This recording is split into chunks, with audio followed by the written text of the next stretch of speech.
Politicians and pundits alike talk about balancing the budget, paying down the debt, and living within our means. They don't understand that that is deflationary. It is impossible to do under our current monetary system without collapsing the whole economy. Let me ask you something. If you borrow the very first dollar into existence, and that's the only dollar that exists on the planet, but you promise to pay it back plus another dollar's worth of interest, where do you get the second dollar to pay the interest? The answer is that you have to borrow that one into existence and promise to pay it back with interest as well. So now there are $2 in existence, but you owe $4, and so on and so on. The result is there's never enough currency to pay the debt.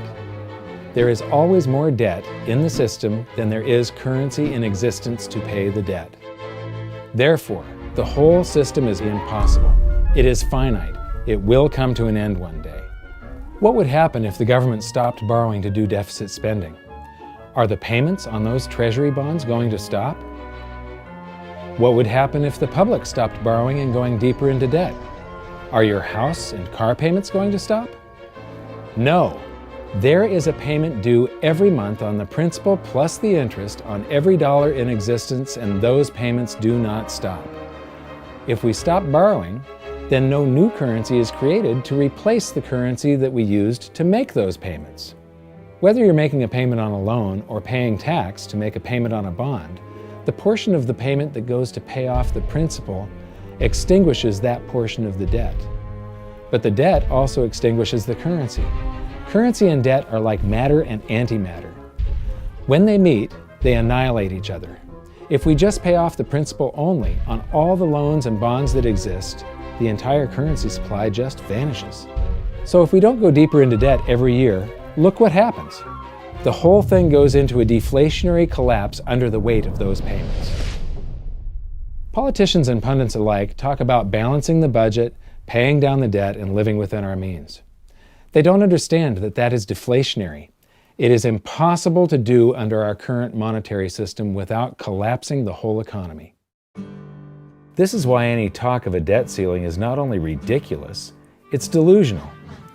The system is designed to require ever-increasing levels of debt just to continue, and that's why politicians will always kick the can down the road and raise this so-called debt ceiling over and over again until the whole system finally collapses under its own weight.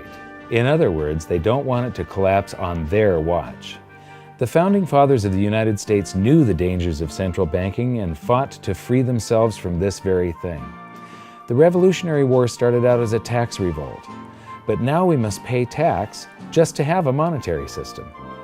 Having just suffered through the hyperinflation of the continental dollar, which was printed into oblivion to finance the Revolutionary War, they understood the dangers of fiat currency and debt-based monetary systems. So to protect future generations from institutional theft and out-of-control government, they wrote into the Constitution that only gold and silver can be money for the simple fact that you can't print them.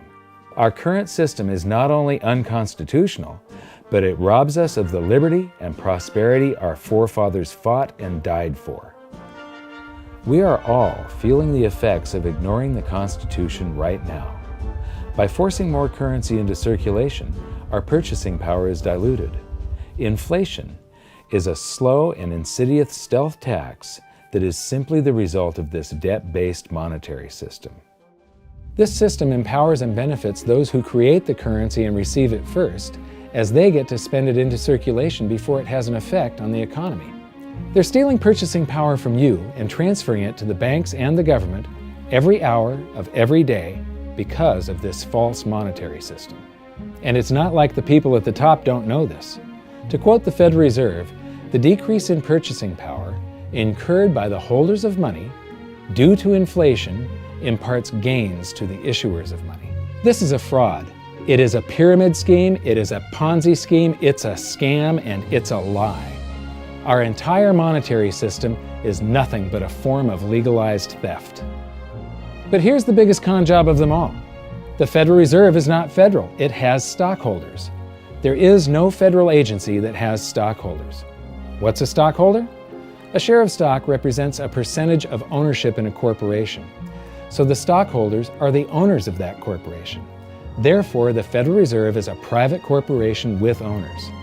And you can see it for yourself if you go to the Federal Reserve's website, and it will say, the stockholders receive an annual dividend of 6%. Now we know that the stock in the Federal Reserve was originally issued to the largest banks in the United States. But because of mergers and acquisitions through the years, you can't actually trace who owns the stock in the Federal Reserve.